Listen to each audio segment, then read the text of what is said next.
ఆ పిజ్జా కావాలి, ఆ బర్గర్ కావాలి, వాడిచ్చే ఐస్ క్రీమ్ కావాలి అని తిని రోగగ్రస్తులమై భయమై డబ్బులంతా ఈ కంపెనీలకు ఇస్తున్నాం. ఎందుకు మనకు రోగాలు వస్తున్నాయని ఎవ్వరు మీకు విశ్లేషణ చేసి చెప్పకపోవడం వల్ల ఈ అనాహుతం జరుగుతుంది. నేను 20 సంవత్సరాల నుంచి అన్ని చోట్ల చెప్పుకుంటూనే వస్తున్నాను. వందల వేల మంది బాగు చేసుకుంటున్నారు. నా దగ్గరికి ఎవరు రావాల్సిన అవసరం లేదు. అన్ని విషయాలు వివరంగా ఆ పుస్తకంలో రాస్తే ఆదరణ వాళ్ళు ప్రింట్ చేసి మీ అందరికీ ఇస్తున్నారు. PDF is free. మీరు ఒక నెంబర్కి ఫోన్ చేయండి. ఆ నెంబర్ ఎవరిది సార్? ఆ నెంబర్ అక్కడ బోర్డు మీద వేస్తారు. ఆ నెంబర్కి మీరు ఫోన్ చేస్తే మీ స్మార్ట్ ఫోన్కి పీడిఎఫ్ కాపీ ఫ్రీగా వస్తుంది. ఇప్పుడు నేను మాట్లాడిన విషయాలు, ఏ కషాయాలు ఎప్పుడు తాగాలి, ఎలా తాగాలి, ఐబిఎస్కి ఏం కషాయము, నరాల దౌర్బల్యానికి ఏం కషాయము, ఫిట్స్కి ఏమి కషాయము, బ్రెయిన్ ట్యూమర్కి ఏమి కషాయము, గర్భకోశం గడ్డలకి ఏమి కషాయము, ఊబకాయానికి ఏమి కషాయము, సన్నగా ఉన్న వాళ్ళు లావు అయ్యేదానికి ఏమిటి, లావుగా ఉన్న వాళ్ళు సన్నగా అయ్యేది ఏమిటి, ఇలాంటివి అన్నిటినీ వివరంగా ఎప్పుడు ఏ కషాయాలు తాగాలి అని చెప్పి అందులో వివరంగా రాశారు. సో మీరు ఆ పుస్తకం చదివితే చాలు, అన్నీ వివరంగా దొరుకుతాయి. మీరేమీ కంగారు పడాల్సిన అవసరం లేదు. మీకు ఏ రోగం ఉన్నా కానీ అందులో రాసేశారు. We have been doing this for the last 15 years. So మొత్తం దాదాపుగా 60 రకాల సందర్భాలకు, సన్నివేశాలకు కావలసిన కషాయాలు అన్నీ రాసేశారు. ఇంత ఏమీ అవసరం లేదు. మీకు ఏ రోగమన్నా ఉన్ని, డజంట్ మ్యాటర్. మీరు ఈ 5 సిరిధాన్యాల్ని 2 రోజులకు ఒకసారి మార్చి భోజనం చేయండి.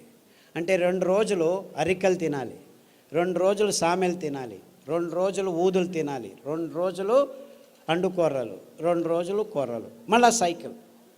అలాగే కషాయాలు. ఈ రోగనిరోధక శక్తి మీకు కావాలంటే ఈ వ్యాక్సిన్లు ఇవి అవి ఏం పనిచేయవు, ఏమీ పనిచేయవు. మీకు పనిచేసేది ఈ 7 కషాయాలు. చెప్తాను, పుస్తకంలో రాశారు. గరిక, తులసి, తిప్పతీగ, బిల్వం, కానుగ, వేప, రావి. ఈ 7 ఆకుల కషాయాల్ని 4 రోజులు, గరిక 4 రోజులు, తిప్పతీగ 4 రోజులు, తులసి 4 రోజులు, బిల్వం 4 రోజులు, కానుగ 4 రోజులు, 4 రోజులు వేప, 4 రోజులు రావి కషాయాలు తాగితే మీకు 2 సంవత్సరాలు డెంగ్యూ రాదు, పంగు రాదు, H5 రాదు, N1 రాదు, పంగు, జింక, పుంక, నీఫా, గీఫా, ఈ రోగాలన్నీ మీ దగ్గరికి రానే రావు, గ్యారంటీ. దీనికి ఏమైనా ఖర్చు పెట్టాలా మీరు? కానగాకు దొరుకుతుంది, తిప్పతీగ దొరుకుతుంది, వేపాకు దొరుకుతుంది, రావేకు దొరుకుతుంది, ఇంకా అన్ని చోట్ల నేను చెప్పేటివన్నీ దొరుకుతూనే ఉన్నాయి. మన అదృష్టం. ఒక్క పైసా ఒక్కరూ ఖర్చు పెట్టాల్సిన పని లేదు. ఆకులు తెచ్చుకోండి, బాగా కడగండి. ఏ దానిలతో కడుగుతారు? ఏ నీళ్ళతో కడుగుతారో? ఆర్వో వాటర్తో కడక్కండి. రాగి ప్లేట్ ఉంచిన మట్టి కుండలో ఉన్న నీళ్లతో కడగండి. స్ట్రక్చర్డ్ వాటర్తో కడగండి. అర్థమైందా? ఆ నీళ్ళతో కడిగి ఆ నీళ్ళతోనే కషాయం చేసుకొని, కావాలంటే తాటి బెల్లం, చెరుకు బెల్లం వేసుకోవద్దండి, గ్లూకోజ్ ఎక్కువ ఉంటుంది. తాటి బెల్లంలో ఫ్రక్టోజ్ ఎక్కువ ఉంటుంది. ఏమీ ఇబ్బంది లేదు. పిల్లలకి బెల్లం కొద్దిగా వేసి కషాయం తాపించండి. 9 నెలల పాప నుంచి 108 సంవత్సరాల ముసలి వాళ్ళు కూడాను కషాయాలు తాగొచ్చు, ఏమీ ఇబ్బంది లేదు. అదే ఆడవాళ్ళు అయితే గోంగూర కషాయం రామబాణం.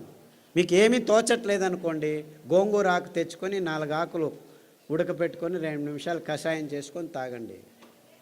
టీవీ చూడకండి, టీవీ చూస్తూను తాగొచ్చు. గోంగూర కషాయం అయితే మీకు టీవీ చూడకుండా చేస్తుంది. మీకు ప్రజ్ఞ ఎక్కువ అవుతుంది, రోగనిరోధక శక్తి ఎక్కువ అవుతుంది, అద్భుతమైన రక్తహీనత నుంచి దూరంగా చేసేదానికి వీలవుతుంది, వైట్ డిశ్చార్జ్ తక్కువ అవుతుంది. ఇలాంటి మీ సమస్యలన్నీ 99% గోంగూర కషాయంతో మాయమైపోతాయి. సో వారానికి 2 రోజులు, లేకపోతే 2 వారాలు గోంగూర కషాయం, 2 వారాలు కొత్తిమీర కషాయము, 2 వారాలు రావి ఆకు కషాయం తాగితే చాలు, ఆడవాళ్ళకి ప్రాబ్లమ్స్ అన్నీ మాయమైపోవడం మొదలుపెడతాయి. ఇంత సింపుల్గా ఉంది విషయం. ఇన్ఫ్యాక్ట్ ఇంత సింపుల్గా ఉందని నేను చెప్పేది ఎవరు నమ్మరు. మొదలు అందరూ అలాగనే వాళ్ళు. ఒక డాక్టర్ లేచి నేను 2 గంటలు లెక్చర్ ఇచ్చిన తర్వాత, ఓ ఈజ్ దట్ సో సింపుల్ అన్నాడు. I said it is much simpler. 2 గంటలు అవసరం లేదు, 2 వాక్యాల్లో చెప్తాను నేను. 2 వాక్యాలు.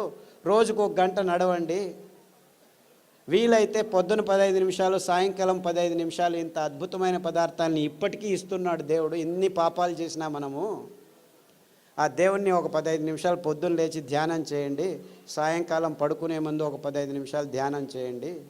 తర్వాత సిరిధాన్యాలను తినండి, గోధుమలను తినకండి, బియ్యం తినకండి, పాలు తాగకండి, చక్కెర ముట్టద్దండి, గుడ్లను కూడా చూడొద్దండి. పాపం అవేమో పిల్లల కోసం గుడ్లు పెట్టుకుంటున్నాయి, మీరు వెళ్ళి రాక్షసులాగా తినకండి. దానిలో గుడ్లు దానిలో కొననివ్వండి. లేదు చేపలు చాలా మంచివి, జలపుష్పాలు తినొచ్చని కొందరు స్వామీజీలు కూడా చెప్పడం మొదలుపెట్టారు. దాంట్లో మీకు దొరికేది పాదరసము, మెర్క్యూరీ తప్ప ఇంకేమీ దొరకదు. అంత భయంకరంగా ఉంది. బుద్ధిమాంద్యం పోదు కదా, బుద్ధిమాంద్యులు అవుతారు. మీ పిల్లలు బుద్ధిమాంద్యులు కాకుండా పుట్టాలంటే కొర్రలు తినండి, అండు కొర్రలు తినండి, అరికెలు తినండి, సామెలు తినండి, అరటి బోధ కషాయము, పసుపు కషాయము గర్భిణిగా ఉన్నప్పుడు తాగండి, పిల్లలకు తాగించండి. మీ పిల్లలు బుద్ధిమాంద్యులు అయిపోయి సూక్ష్మగ్రాహీలు అవుతారు. ఇన్ఫ్యాక్ట్ ఫిట్స్ వచ్చి కత్తి చాకు తీసుకొని చంపేస్తాననే పిల్లవాడు, ఆ తల్లిదండ్రులు కత్తి చాకు తీసుకొని చంపేదానికి పోయే పిల్లవాడు పసుపు కషాయము, రావి ఆకు కషాయము, శొంఠి కషాయం తాగిపించి అండు కొర్రలు తినిపించడం మొదలు పెడితే ఇప్పటికి 12 సంవత్సరాలైంది, 10వ తరగతి ఫస్ట్ క్లాస్లో పాస్ అయ్యాడు. ఇలా 100 కేసులు ఉన్నాయి. అంటే ఫిట్స్ కోసమని టెగ్రిటాలు, వాల్ప్రోయిక్ యాసిడ్, ఫ్రీజియం ఇవ్వడం మొదలు పెడతారు పిల్లలకి. ఆ మందులు తీసుకుంటూ పిల్లలు బుద్ధిమాంద్యులు అయిపోతారు. ఫిట్స్ రావు అని చెప్తారు, అయినా వస్తూనే ఉంటాయన్నమాట. అలాంటి వాళ్ళందరికీ కొర్రలు, అండు కొర్రలు తినిపించి ఈ కషాయాలు తాగిపిస్తే 6 నెలల్లో ట్యాబ్లెట్లు మెల్లిమెల్లిగా ఆపు చేసి ఇప్పుడు హ్యాపీగా ఇంట్లో అందరికీ సహాయం చేసుకుంటూ బాగా నడుస్తూ ఏ ఇబ్బంది లేకుండా మాట్లాడటం తెలియని వాళ్ళు కూడా మాట్లాడడం మొదలుపెట్టారు. అది 15 సంవత్సరాలు 20 సంవత్సరాల తర్వాత. అంతవరకు మాటలనేది తెలియని పిల్లలు కూడాను ఇప్పుడు మాటలు నేర్చుకుంటున్నారు.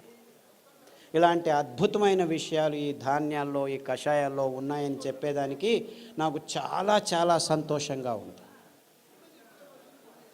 అర్థమవుతుందా? It's very simple, very simple. ఇంత సరళమైన అద్భుతమైన ఆరోగ్య రహదారిని మేము నిర్మించాం. ఇంకా బాకీ ఉంది ఏమిటి?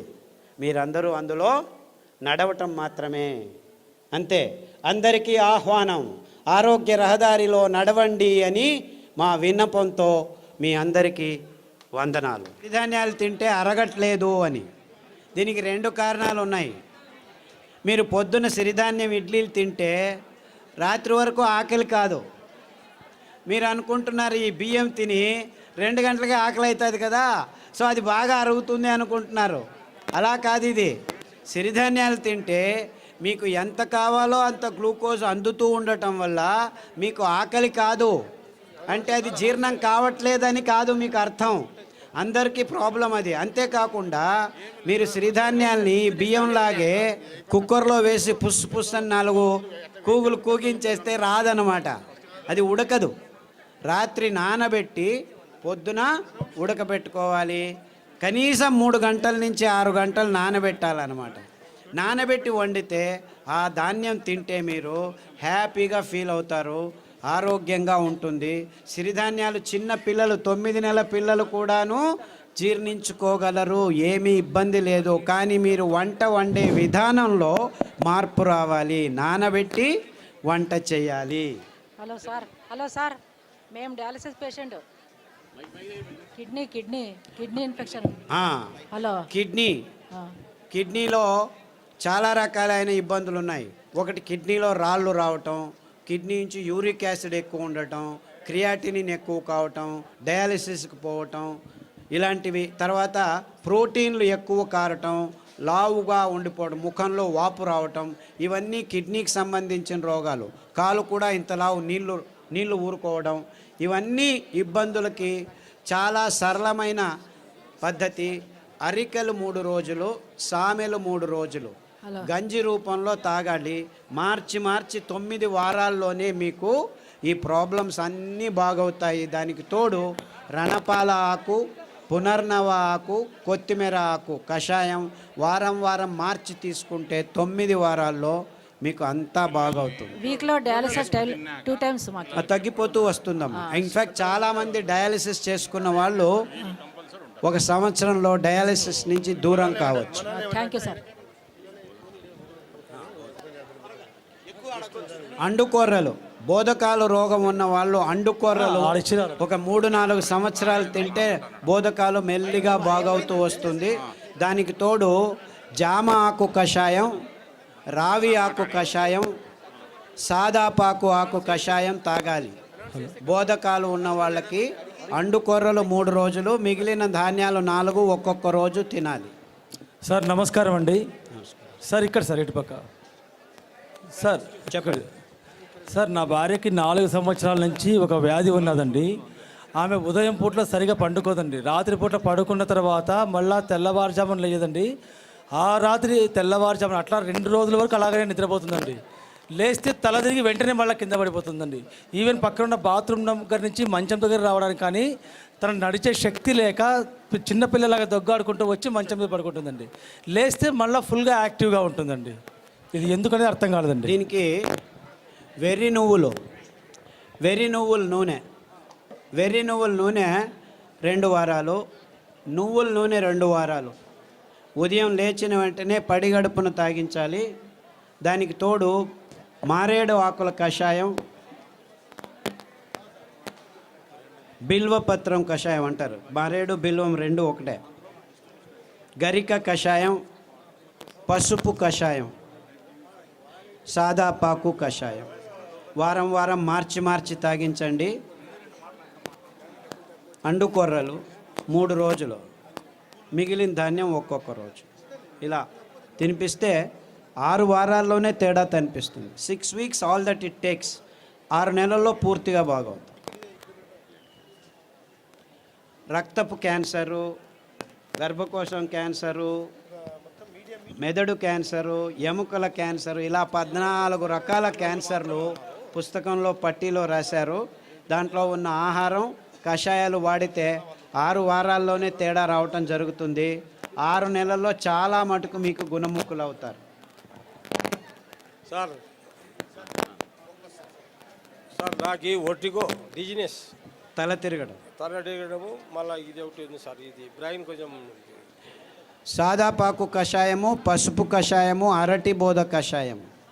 తర్వాత ఈ వర్టిగో ఉన్నవాళ్ళు చాలామందికి ఈ తంబాకు అంటే పొగాకు, సిగరెట్లు కానీ ఈ లోపల నోట్లో పెట్టుకోవడం కానీ అలవాటు ఉన్న వాళ్ళకి ఈ వర్టిగో ఎక్కువగా ఉంటుంది. అంటే మీరు దాని నుంచి బయటపడాలంటే చేయాల్సింది కానుగ ఆకు కషాయం, చమురు ఆకు కషాయం, రావి ఆకు కషాయం. ఈ 3 కషాయాలని మార్చి తాగాలి. అరికలు, సామెలు ఎక్కువగా తినాలి. సార్ నమస్కారం sir. Prostate cancer, lung cancer.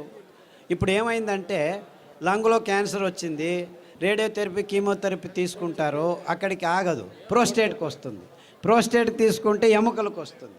అంటే ఇది క్యాన్సరు ఇక్కడుంది, అక్కడుంది అని కాదు. క్యాన్సర్ మొత్తం దేహంలో ఉంది, ఒక్కొక్కసారి ఒక్కొక్క చోట బయటపడుతుంది అని అది అర్థం చేసుకోవాలి. కాబట్టి అన్ని క్యాన్సర్లకు మూలం ఒకటే. అందువల్ల మీరు పారిజాతము, రావి ఆకు, జామ ఆకు కషాయాలు అన్ని క్యాన్సర్లకు బేస్గా ఉండాలి. ఈ 5 ధాన్యాల్ని 2 రోజులు తినడం మొదలు పెట్టండి. 6 వారాల నుంచి 6 నెలల్లో మీకు గుణముఖుడవడం మొదలు పెడతారు. 2 సంవత్సరాల్లో పూర్తి క్యాన్సర్ మీ దేహం నుంచి బయటపడిపోతుంది. ఏమీ ఇబ్బందులు ఉండకుండా జరుగుతుంది. బ్రెయిన్ స్ట్రెంగ్తింగ్ చేసి అదే చెప్పాను కదా, సాదాపాకు, పసుపు కషాయాలన్నీ ఈ నర దౌర్బల్యానికి జరిగినదానికి. తర్వాత నువ్వుల నూనె, వెర్రి నువ్వుల నూనె తాగండి. ఐబిఎస్ పుస్తకంలో రాసాము. ఐబిఎస్, క్రాన్స్ డిసీజు, కొల్లైటిస్ ఇవన్నీను లిస్ట్ చేశాము. పుస్తకంలో పట్టీలో ఉంది, గమనించి వాడండి. నమస్కారం సార్. సార్ నమస్కారం సార్. సార్ పాలు కాకుండా పాల ఉత్పత్తులు, పెరుగు, మజ్జిగ. పాలు లాక్టోబాసిల్లస్ తోడుకు పెరుగుకు వేసుకుంటే అందులో ఉన్న కెమికల్స్ అన్నీ నిర్నామం అయిపోతాయి ఫర్మెంటేషన్ వల్ల. అంతేకాకుండా మనకు పాలు, కొబ్బరి పాలు అతి అద్భుతమైన పాలు, అన్ని రోగాలను దూరం చేస్తాయి. నువ్వుల పాలు ఇంకా మంచిది, రాగి పాలు మంచిది. సో మనకు ఒక్క పాలు కాదు, కొబ్బరి పాలు అతి అద్భుతమైన పాలు. పిల్లల రోగాలన్నీ దూరం అయిపోతాయి, రోగనిరోధక శక్తి ఎక్కువ అవుతుంది, జీర్ణశక్తి బాగుంటుంది, మెదడు రోగాలు రాకుండా ఉంటాయి. సో మీరు పాలకు పర్యాయం అంటే చాలా పాలు ఉన్నాయి. కొబ్బరి పాలు, నువ్వుల పాలు, రాగుల పాలు, సజ్జల పాలు, ఇలా 4-5 రకాల పాలు. దానిలో నుంచి పెరుగు కూడా చేసుకోవచ్చు, ఏమీ ఇబ్బంది లేదు. సార్ నమస్కారం అండి, నా పేరు పూల రమణ సార్. ఈ పరిసర ప్రాంతాల్లో మాకు రాగిడి భూములు ఎక్కువ సార్. సో ఈ ప్రాంతంలో మేము ఎక్కువగా జొన్నలు పండిస్తుంటాం, జొన్నలు, రాగులు, సద్దలు పండిస్తుంటాం. వాటి గురించి కూడా మీరు కొంచెం దయచేసి వాటి వివరణ కూడా ఇవ్వాలి. పుస్తకంలో రాశారు తటస్థ ధాన్యాలని. ఎందుకు మీరు రాగులు, సజ్జలు, జొన్నలే ఇంకా పెంచుతున్నారంటే కారణం ఇంతే. ఇది చాలా టెక్నికల్ రీజను, ప్రాక్టికల్ రీజను. రాగులు, సజ్జలు, జొన్నలు నగ్న బీజాలు అంటారు. అంటే దానిల మీద కవచం ఉండదు. అంటే దాన్ని మీరు మిషన్కి తీసుకెళ్ళి డీహస్కింగ్ చేయాల్సిన పని లేదు.